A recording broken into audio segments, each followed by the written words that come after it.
Hello and welcome to the show. I am here on Forza 6 with another silly car build.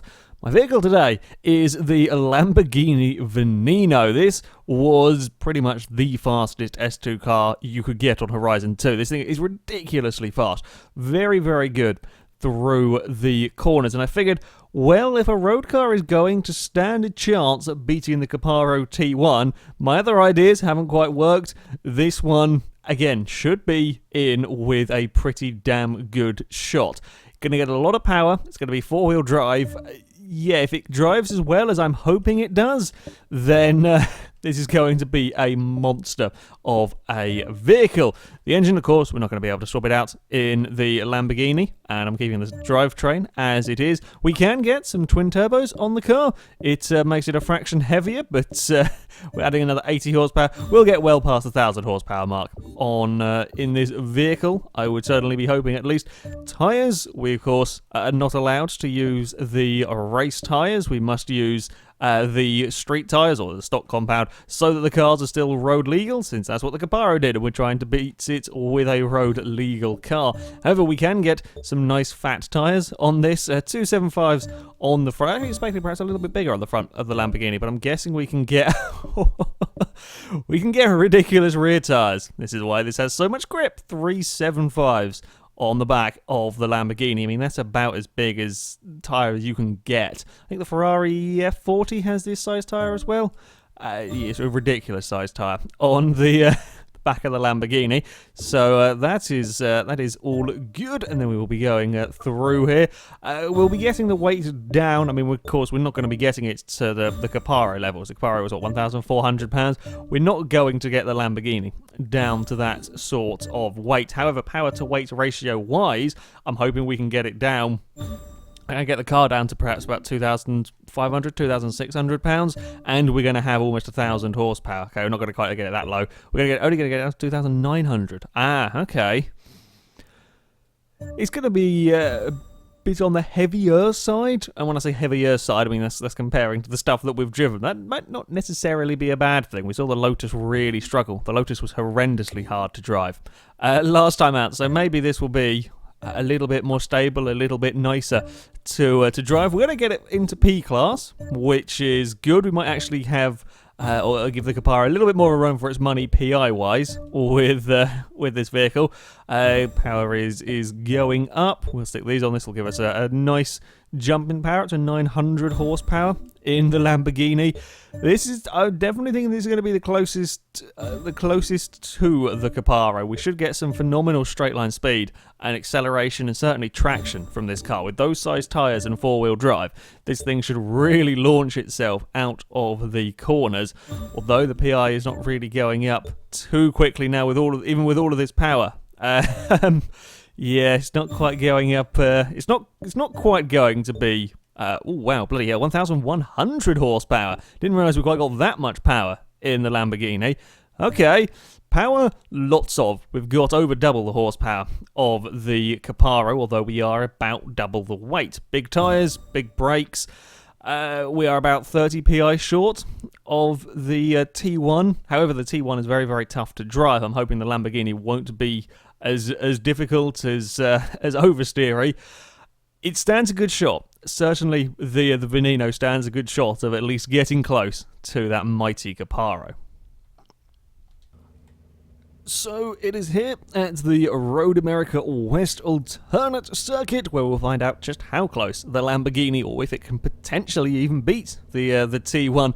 I will have 5 laps to go as quickly as possible with this car. The target, a 116.8. So far, nothing else has got below the 120s. So if I could get into under the 120s with this Lamborghini, I think we would be doing pretty damn well. I'm expecting it to be monumentally fast when we get out of here.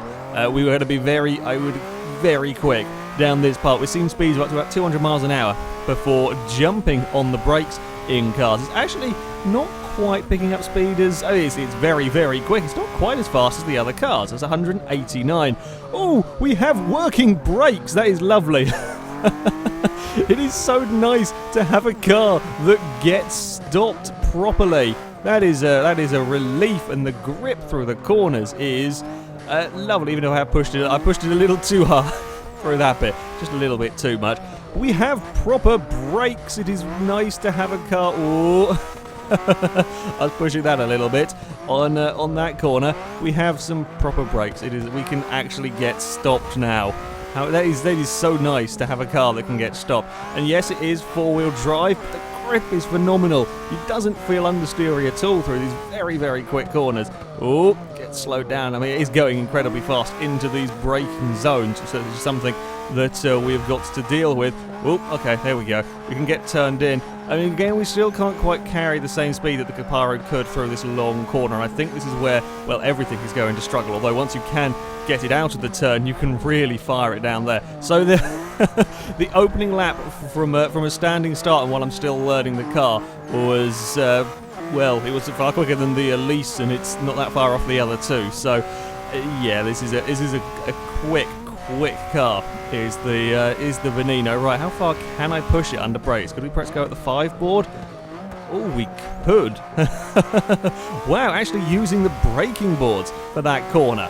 That is impressive from the Veneno. Right, it's here where I last time went a little bit wide. I got a little carried away. In all the excitement of having grip and having brakes and so on, and it was just a bit too much for for me. That time, much better through there. I'm thinking we'd probably be neater sort of up here. I'd probably be a bit later on the brakes up there, because we actually have got the brakes and grip.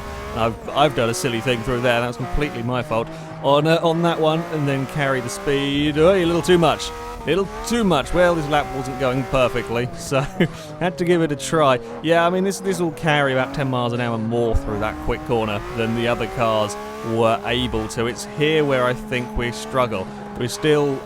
We are better slightly. We can just about keep it above 100 for large parts of it, but it's still not as good as the Caparo. It's always going to lose time through that section. 21.4 despite a scruffy middle sector to that lap. We can definitely get it, I think, under the 120s, but it's still going to be it's still a long way off the Caparo's time. And this is a pretty damn good car for challenging all the fastest road cars you're going to really get, and it is not really going to be getting a 117, I don't think. That Caparo's lap time is absolutely phenomenal. Let's try and be neat and tidy through here again. I don't really mind if we run the grass a little bit through that part. Try and get the power down, use as much of the speed as we can. This is such a arsey corner to get right now that they've slightly reworked it from the Forza 5 one. It's a little bit of a fiddle to get sorted. That was better up the hill there. Oh, we're going to wheel on the curbing through there. Had to have a little lift through this corner, try and get speed sorted out. You can carry a lot of speed in this Veneno. Slow it down for this second to last corner. I love that I have 1,100 horsepower. Yeah, sure, I know this is four-wheel drive, but I can use this power immediately and absolutely everywhere around this circuit. Lots of four-wheel drive cars you can't, not when you put this much power in, but the Veneno is so quick. A 20.3 for the Lamborghini. Or can we get 0.3 of a second? Oh, it's going to be hard. Oh, not if I do that. I'm not going to. Oh. Out towards that tyre bundle there is horrible. It's very, very easy to dip a wheel on the grass, and once your car has a wheel stuck on the grass, it kind of drags the car off the circuit, and because you're trying to put the power down there, very, very easy to have the car drag straight into the tyre bundle and have a really, really big accident. So we got away a little bit with that. Last lap though was pretty damn good. I think I had a wheel on the curb at one point. If I could not do that, we may go fractionally faster, but I mean, we're still looking at almost 3 seconds down on the T1. This is a far easier car to drive than the Caparo. I will point that out. The balance in the Veneno is absolutely lovely. It's, or certainly for my driving style, the balance is lovely. Yes, there is some understeer primarily through the final turn, but it is so planted. It's incredibly forgiving as well. For a car with this much speed and this much acceleration, the Veneno is incredibly forgiving. Around a course like this. It's quite a demanding course, really, for these vehicles, and the Veneno is really not that hard to drive. Right, let's get it around this final turn. One more lap in the Lamborghini. Can I find that 0.3 of a second? that I want. It's going to be tight, but hopefully, there we go. Lovely, lovely through that first little section there. And this time not going on the grass. We are slower in a straight line. It surprises me, actually. It surprises me that we're quite a bit slower than the other cars. I mean, it's 190, it's what, 10 miles an hour slower? Oh, we got too deep. Well, I was so quick out of that first sector that I'm still up on the lap time. Keep going. Yeah, I was so quick at that first sector, I was going much faster when I came to the braking zone. So, yeah, didn't quite expect that. Bugger it. It's, yeah, I mean, even then, normally if you brake too late into that corner with the kind of cars that I'm racing here, that's it, you go in the gravel trap and it's all game over. But with the Veneno, it's fine, you can get away with it. Oh, we're on that curb again out here. Right, how much speed? This was almost flat out in the Caparo. Nothing's even got close to being almost flat out through there. Oh, brakes again down here. Get it stopped. We have that was really on the braking limit through there. We are going quicker. If I can be neat through this final corner. Oh, just waiting to get on the power. Come on, get sorted out, Lamborghini. Now we go for it. Unleash all of the 1,100 horsepower up towards the line. We've done it! A 99.44 in the Veneno. Well, I found the time just about, even with a little bit of an escapade at turn 2 down there. We made it under the 1 minute 20s. This is a bloody good car to drive. It's a phenomenal vehicle to drive around a track.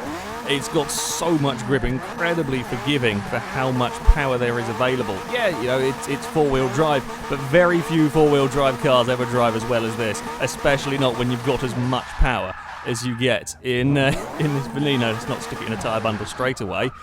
The time, well, it is the fastest of the silly car builds by quite a margin, but we are still 3 seconds down on the Caparo T1. That is the difference between this, that is a fantastic car to drive, and the T1.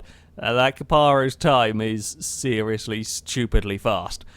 Well, the Veneno, very, very impressive around the track. It is now time, though, to see how fast it'll go in a straight line.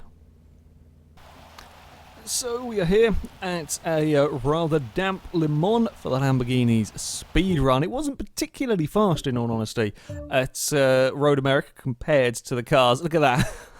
0 to 100 in 4.5 seconds. That's quick. That's really very, very quick. Gears-wise, I mean, that looks pretty good to me, in all honesty. If we just extend this out a little bit, 238, I think that's slower than it was. About 245, I think, is what it was looking at. 242. Maybe sometimes you've got to shorten the gears a little bit because the game from default can overgear them. Now, it looks only 240 miles an hour is all of the Veneno is good for. It does appear that's about right. I'm wondering if from default, I mean, it doesn't really seem to come with a massive amount of. I can't actually tell a lie. I'm just thinking does look like pretty big amounts of aero for the car from standard. So that might explain why. Even then, it's not a huge amount of difference. And I'll be honest, me doing that is considering the conditions we're driving in, I might made it harder for me. We'll see what the Veneno can do. Yeah, I mean, I was actually expecting a little bit more straight line speed, considering, you know, this has got as much power. This has got more power than the Skyline. It's got about 40, 50 more horsepower than the Skyline. And I would have thought that the Veneno would have been a better aerodynamical shape. I would have thought it would cut through the air better than the Skyline. But there we go. Perhaps there is a lot of drag on this car to make it handle as well as it does, potentially. We will see what we do, though, down the Le Mans Straight, of course. The rain, well, you've got to be aware of the great big puddles that line this circuit. I found out to my peril in the Lotus what happens when you hit a puddle at 215 miles an hour. I don't want to be doing the same thing with a Veneno, because we're probably going to be doing 240. So, yeah, let's not find out. Well, let's hope we don't find out what's going to happen when you hit a puddle at those sorts of speeds. Right, let's sit in about the middle of the road. Follow the line seemed to work quite well for the Skyline. It gets up to 220, and then it's just not really much more from 220. To be fair, the gears do seem to be running out, which seems peculiar, since I did since it's saying it can do 248 or something, so let's extend them a little bit more, just in case. Sure, we'll do that, so it's not buzzing on the limiter the whole way down. There we go. It's not quite got the top end of some of the other cars. We're up to 240 in this now.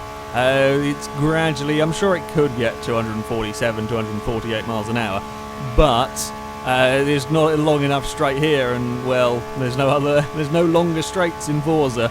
Certainly, 243 is all the Veneno's going to be good for. We're going to go on the brakes now. The brakes are phenomenal on this. I could probably left it a little bit later, in all honesty. Used to driving the other cars that don't get stopped. 243 is about all the Veneno is good for. Down Lemon. Not quite as impressive straight line speed in this car, but around the track, it is very, very good. The Veneno is a fantastic car to drive. It is as good as it was in Horizon 2. This absolutely lovely car to drive around a circuit. You don't really have any of the four-wheel drive issues that you perhaps expect from high-powered all-wheel drive cars.